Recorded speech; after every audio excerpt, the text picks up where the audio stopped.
E aí, gente, fim de tarde por aqui. Eu decidi parar aqui um pouquinho e conversar com vocês sobre algo que eu tenho pensado muito ultimamente, que é sobre a importância da nossa mentalidade. Eu decidi fazer esse vídeo porque enquanto eu vinha pra casa, eu vim refletindo sobre a importância disso, sabe? Nos últimos dias, teve uma pessoa que me procurou para conversar e ela falou comigo o quanto ela estava cansada. Ela estava cansada porque é uma pessoa que carrega muitas palavras de Deus e ela se vê patinando para conseguir ir atrás e alcançar tudo aquilo que o Senhor já designou para ela.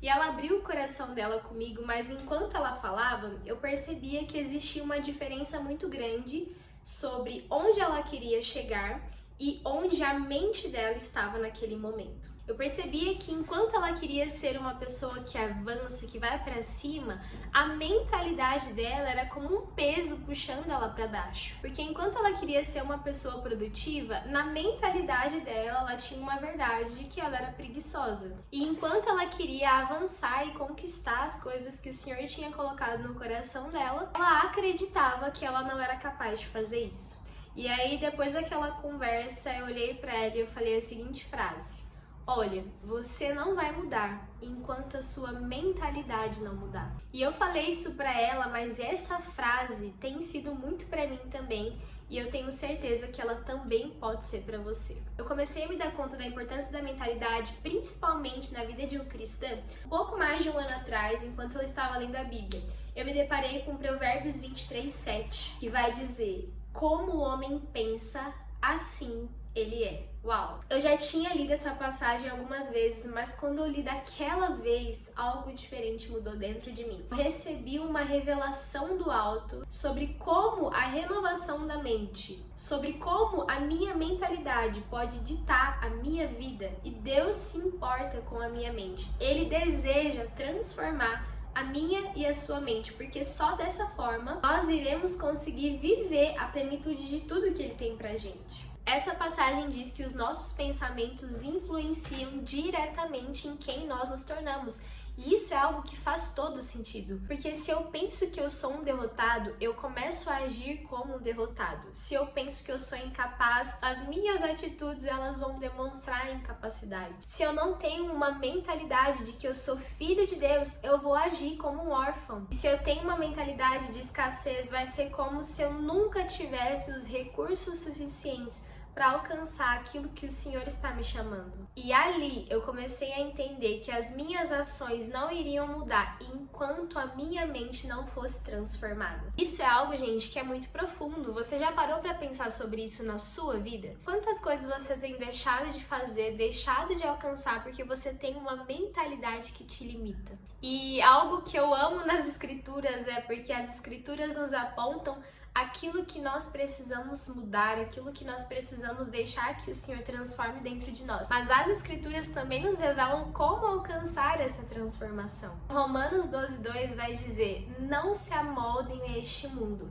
mas deixem-se transformar pela renovação da sua mente, para que sejam capazes de experimentar a boa, perfeita e agradável vontade de Deus. Então Deus, aquele que é soberano sobre todas as coisas, mas que também é o seu Pai, Ele tem uma boa, perfeita e agradável vontade sobre a sua vida. Mas a Bíblia vai falar que eu e você só conseguimos experimentar e comprovar dessa boa, perfeita e agradável vontade à medida que nós somos transformados pela renovação da nossa mente. Então existe um caminho. Primeiro, a minha mente é renovada.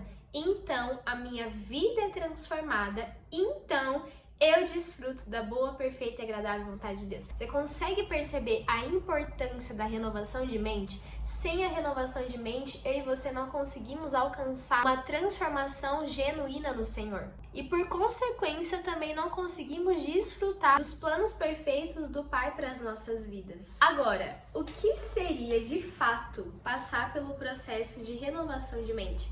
Eu não sei se vocês já passaram por isso, mas eu já passei por momentos onde eu sabia que a minha mente precisava ser mudada, eu sabia o que estava errado, eu sabia como eu precisava pensar, como eu precisava observar aquela circunstância, aquela realidade de uma maneira diferente, mas eu simplesmente não conseguir. E eu já me peguei fazendo esse tipo de oração ao Senhor, orando: Deus, eu não quero pensar dessa forma, eu não quero sentir esses sentimentos que eu tô sentindo, sentimentos de timidez, por exemplo, mas eu não sei como pensar de uma maneira diferente, porque quando eu vi, eu já pensei. Vocês já se sentiram assim também? Coloca aqui nos comentários para eu saber se isso faz sentido para vocês, se vocês também já passaram por uma situação semelhante. E assim, chegar nesse lugar de fazer esse tipo de oração diante da presença de Deus foi e tem sido crucial na minha vida. Foi em um desses momentos onde eu obtive uma nova revelação do Senhor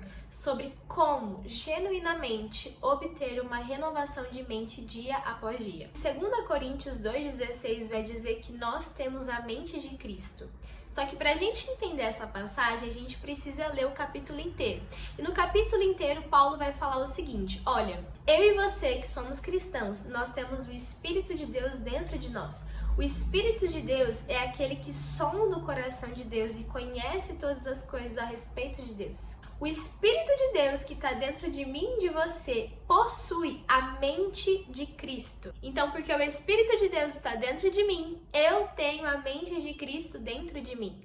E o processo de renovação de mente nada mais é do que eu submeter a minha mente à mente de Cristo que está em mim através do Espírito Santo. Algumas pessoas leem essa passagem e acreditam que todo cristão tem a mente de Cristo, gente. Isso é mentira. Nós estamos em processo. Uma pessoa que se converte a Jesus, ela se submete ao processo de ser formada à imagem do caráter de Cristo. E aí eu vou dar um exemplo para ficar um pouco mais claro. Exemplo dessa pessoa que eu estava conversando, por exemplo. Ela tinha uma mentalidade de incapacidade.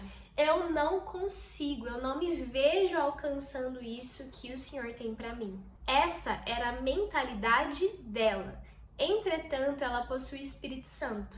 E o Espírito Santo tem a mente de Cristo. Vocês acham que Cristo tem uma mentalidade de incapacidade? Não. Cristo sabia que era filho amado de Deus e que a capacidade dele vinha do próprio Pai, vinha do próprio Deus. Mas essa pessoa precisaria simplesmente submeter a mente dela ao Espírito Santo. Oração, colocando diante de Deus a mentalidade errada que ela tinha e pedindo mesmo, clamando para que o Espírito Santo liberasse sobre ela a nova mente de Cristo. Lendo as Escrituras, porque nas Escrituras eu entendo como Cristo pensa. E à medida que eu entendo isso, eu começo a ser transformada por aquilo que eu estou lendo. Então é um processo totalmente sobrenatural, do agir do Espírito Santo na minha vida, de eu começar a me despir da velha mentalidade para eu abraçar a mentalidade que vem de Cristo.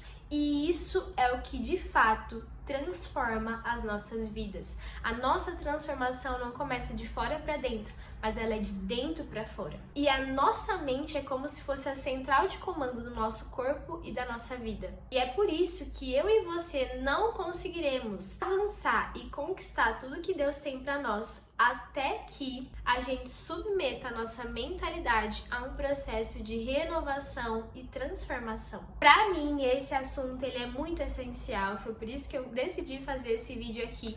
Comenta aqui embaixo aquilo que o Espírito Santo falou ao teu coração. Deixe uma curtida para que o YouTube te envie os próximos vídeos do canal e compartilhe esse vídeo com seus amigos para que mais pessoas sejam alcançadas por essa mensagem. Tchau, tchau. Deus abençoe você.